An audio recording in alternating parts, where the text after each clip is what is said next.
देखिए, आज की इस वीडियो में जिस पॉइंट के ऊपर हम बात करने वाले हैं, जिस मुद्दे के ऊपर हम बात करने वाले हैं, मुझे लगता है कि बहुत सारे लोग इसके बारे में जानना चाहते हैं, समझना चाहते हैं और इस तरह के सवाल बहुत सारे लोगों के मन में है, बहुत सारे इन्वेस्टर्स के मन में है। आज ऐसे एक पॉइंट के ऊपर हम बात करेंगे जिसके बारे में बहुत सारे लोग जानना चाहते हैं और बहुत दिनों के बाद इस तरह का सवाल भी मेरे पास आया है, तो इसके ऊपर हम डिटेल्स में आज की इस वीडियो में कोशिश करूँगा कि मैं आपको अपनी तरफ से बता सकूँ।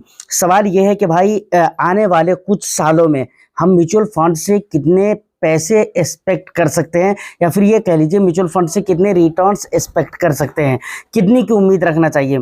आई थिंक 5-7 साल 8 साल 10 साल के बाद हमें क्या लगता है कि कितने परसेंट का रिटर्न्स म्यूचुअल फंड के अंदर से या फिर स्टॉक के अंदर से मिल जाएगा। इन तमाम तर मुद्दों के ऊपर हम डिटेल्स में बात करेंगे।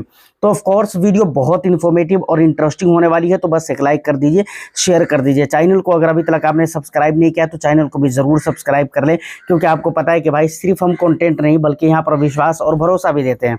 देखिए, सबसे पहली बात यह है कि आपको म्यूचुअल फंड को समझना पड़ेगा, समझ रहे हैं ना, कि म्यूचुअल फंड काम कैसे करता है। ठीक है, ये वर्क कैसे करता है और म्यूचुअल फंड जो स्कीम होती है आखिर वो किस बेस पर हमारे को रिटर्न्स बना कर देता है, रिटर्न्स कमा कर देता है। देखिए, हम जानते हैं कि म्यूचुअल फंड की जो अलग अलग स्कीमें हैं उसमें कई सारी कैटेगरीज हैं। हम यहाँ पर इक्विटी स्कीम की बात कर रहे हैं। तो इक्विटी स्कीम के अंदर क्या होते हैं ना, उनके मैक्सिमम पैसे ना इक्विटी के अंदर निवेश होते हैं। इक्विटी के अंदर निवेश होते हैं मतलब यह है कि भाई स्टॉक के अंदर किसी न किसी कंपनी के स्टॉक के अंदर निवेश होते हैं। अब देखिए, कंपनी के स्टॉक के अंदर निवेश होते हैं तो सिंपल सा, बहुत ज़्यादा घुमाकर और इसको बहुत ज़्यादा कॉम्प्लिकेटेड करने की ज़रूरत नहीं है, बल्कि मैं सिंपल सी बात आपको कहता हूँ कि अब आपका रिटर्न्स कैसे बनेगा। तो म्यूचुअल फंड में रिटर्न्स कैसे मिलते हैं और आपका रिटर्न्स कैसे बनेगा, इसका जवाब सिंपल सा यही है कि जैसे जैसे कंपनी का ग्रोथ होता है वैसे आपको रिटर्न्स मिलता है। ठीक है, अब देखिए, कंपनी का ग्रोथ कब तक होता है और कैसे होता है, तो ये बहुत सारी बातों के ऊपर निर्भर करता है। एक कंपनी जब कोई ऑन होती है या कोई कंपनी जब किसी क्षेत्र में काम करना शुरू करती है तो डिपेंड ये करता है कि भाई उसके कस्टमर बेस कितने हैं, समझ रहे हैं ना, वो किस तरह के प्रोजेक्ट के ऊपर काम कर रहे हैं, मार्केट के अंदर उसके डिमांड्स क्या है। इसीलिए आप देखते होंगे कि कई सारी कंपनी होती है जो कुछ सालों के अंदर बहुत अच्छा खासा ग्रो कर जाती है और कई सारी कंपनीज होती है जो कि अच्छे खासे टाइम देने के बाद भी वो ग्रो नहीं कर पाती है, समझ रहे हैं ना। जैसे स्मॉल कैप कैटेगरी के कई सारी ऐसी कंपनीज है के नाम मैं जानता हूं जो कंपनीज ओपन तो हुई, उसको चलाया गया लेकिन नहीं चल पाया, सक्सेस नहीं हुआ, वो बुर गई कंपनी। तो बहुत सारी चीज़ों के ऊपर, मैनेजमेंट के ऊपर भी मैटर करता है और भी बहुत सारी चीज़ों के ऊपर मैटर करता है।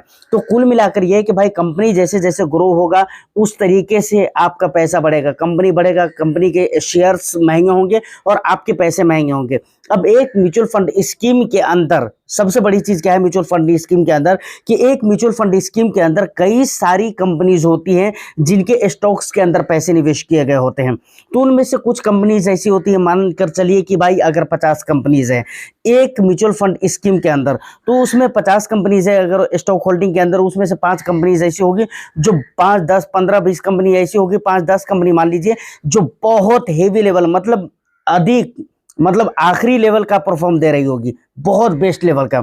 उसमें से 20 कंपनी 15 कंपनी ऐसी होगी जो या 25 कंपनी ऐसी होगी जो ऐसा भी हो सकता है कि भाई वो नॉर्मल सा एक डिसेंट परफॉर्म कर रही होगी, और कुछ कंपनीज ऐसी भी होंगी जिनका परफॉर्म खराब भी हो सकता है। तो म्यूचुअल फंड के अंदर ये एक बहुत अच्छी बात है कि मल्टीपल कंपनीज के स्टॉक्स में जो आपके पैसे होते हैं, तो कहीं ना कोई कंपनी किसी न किसी कंपनी के प्रोडक्ट्स या उसके जो भी प्रोजेक्ट्स होते हैं उसके डिमांड्स होते हैं, उसके मांग होते हैं और जिसकी वजह से वो कंपनी चल रही होती है। तो कुछ कंपनीज अगर गलत भी कर रही है, कुछ कंपनीज अगर अच्छा रिटर्न्स नहीं भी बना कर दे रही है, उसका परफॉर्म अगर इतना अच्छा नहीं भी आ रहा है, फिर भी म्यूचुअल फंड के अंदर एक डिसेंट, और डिसेंट तो नहीं बोल सकते बल्कि एक बेस्ट रिटर्न्स आपको मिल जाता है। लेकिन समय, अब बात आती है कि एक नॉर्मल टाइम पीरियड लेकर चला जाए जिसमें रिटर्न्स मिल जाए हमारे को म्यूचुअल फंड के अंदर से, तो मैं ये मानकर चलता हूं कि भाई आने वाले जो 5-6 साल हैं, समझ रहे हैं ना, हर 5-6 साल में आपको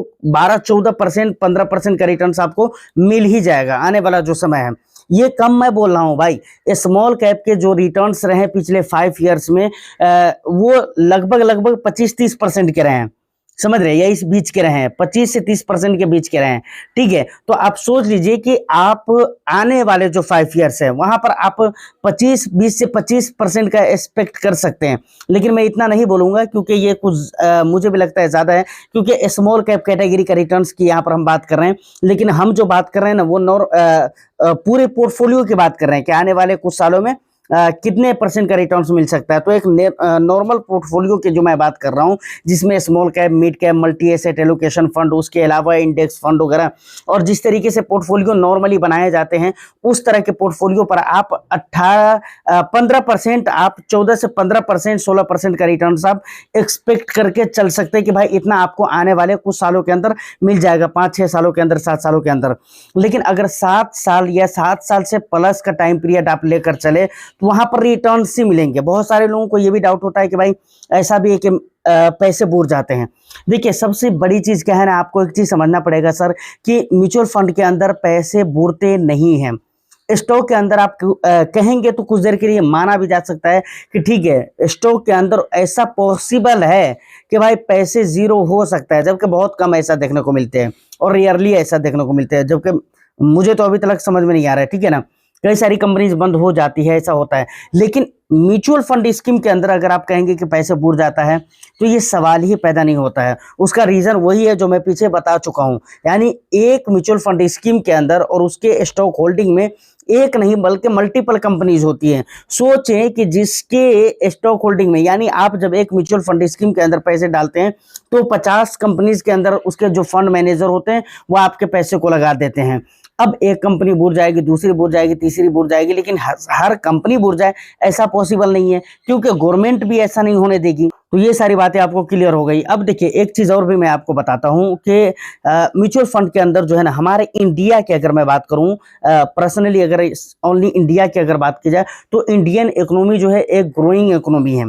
तो यहाँ पर चीजों को डेवलप होने में अभी समय लगेगा और ज्यादा चीजें ऐसी हैं जो डेवलप होने हैं, अभी उनके डेवलपमेंट बाकी हैं, तो वहां पर काम होंगे, समझ रहे हैं ना, उन प्रोजेक्ट्स के ऊपर काम होंगे। नई नई प्रोजेक्ट्स निकालेंगी सरकार की तरफ से, नई नई प्रोजेक्ट्स आएंगी तो उसके ऊपर काम होंगे। तो ओवरऑल इंडिया के अंदर अभी बहुत सारी चीजों की जरूरत है और ये एक ग्रोइंग इकोनॉमी है, जैसा कि हम बराबर सुनते हैं और इस बात को हम मानते भी हैं। तो हमारे देश के अंदर आने वाले जो 5 साल 10 साल होने वाले हैं ना, उसके जो फ्यूचर होने वाले हैं और भी ज्यादा ब्राइट होने वाले हैं। कुल मिलाकर ये म्यूचुअल फंड के जो फ्यूचर है वो और भी ज्यादा ब्राइट है इंडिया के अंदर। इसका जो स्कोप है, यहाँ पर पैसे बनने का जो स्कोप है वो और भी बहुत ज्यादा है, समझ रहे हैं। रीजन वही है कि ग्रोइंग इकोनॉमी है, यहाँ पर बहुत सारे काम होने बाकी हैं। हर सेक्टर में आप देख ले, हेल्थ केयर में देख ले, इंफ्रास्ट्रक्चर में देख ले, एफएमसीजी हो गया, आईटी हो गया, ऑटो हो गया, एनर्जी हो गया, इन तमाम तरह ईवी हो गया, इन तमाम तरह चीजों के ऊपर काम होने में। अभी ईवी वगैरह की बहुत ज्यादा बातें हो रही है, ईवी की एनर्जी की बहुत ज्यादा बातें हो रही है, समझ रहे हैं। तो इन तमाम तरह चीजों के ऊपर काम जब होगा तो आप सोचिए कि जो इस सेक्टर में या फिर इस थीम के ऊपर जो काम करने वाली कंपनीज है वो कहां तक पहुंचेगी।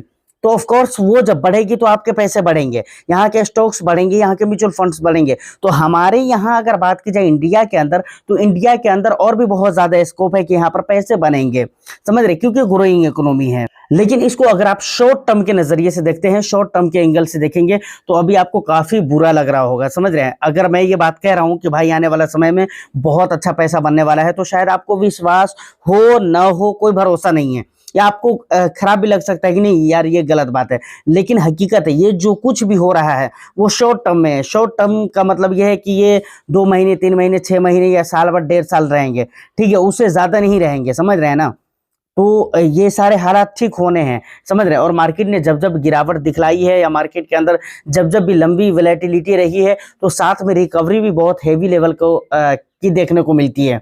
तो ऐसा नहीं कि ये समय खत्म नहीं होगा या फिर मार्केट की ये सिचुएशन खत्म नहीं होंगे, मार्केट के अच्छे हालात आएंगे और ग्रो करेगा मार्केट यकीनन। तो ये सारी बातें हैं जिसे आपको समझ कर चलना चाहिए कि भाई हमारे इंडिया के अंदर और भी पॉसिबिलिटी है कि भाई अच्छे रिटर्न्स बन सकते हैं। तो फाइनली अगर आप वीडियो में यहाँ तक के पहुंच चुके हैं, सो आई होप डैट कि आपको समझ में आ चुका होगा कि भाई म्यूचुअल फंड के अंदर रिटर्न्स कैसे मिलते हैं और आने वाले कुछ सालों में आप म्यूचुअल फंड से कितने % का रिटर्न्स एक्सपेक्ट कर सकते हैं। उसके बाद स्टॉक की अगर बात करें तो वहाँ पर कुछ भी हो सकता है, ठीक है ना, उसकी हम बात ही नहीं करेंगे। बहुत अच्छे रिटर्न्स मिल सकते हैं और बहुत बुरा भी हो सकता है, ठीक है। लेकिन हाँ, एक चीज़ तो है कि लंबा अगर समय आप देते हैं तो बुरा तो होने का चांसेस नहीं है। रिटर्न थोड़े बहुत कम या ज़्यादा होंगे लेकिन बुरा होने का चांसेस नहीं है। उम्मीद करता हूँ कि वीडियो और इन्फॉर्मेशन आपको अच्छा लगा हो तो बस एक लाइक करके शेयर कर दें। चैनल को अगर अभी तक आपने सब्सक्राइब नहीं किया तो चैनल को भी जरूर सब्सक्राइब कर लें। मैं फिर मिलता हूँ किसी नेक्स्ट एंड इंटरेस्टिंग वीडियो में। जब तक के लिए all the best. Thank you for watching.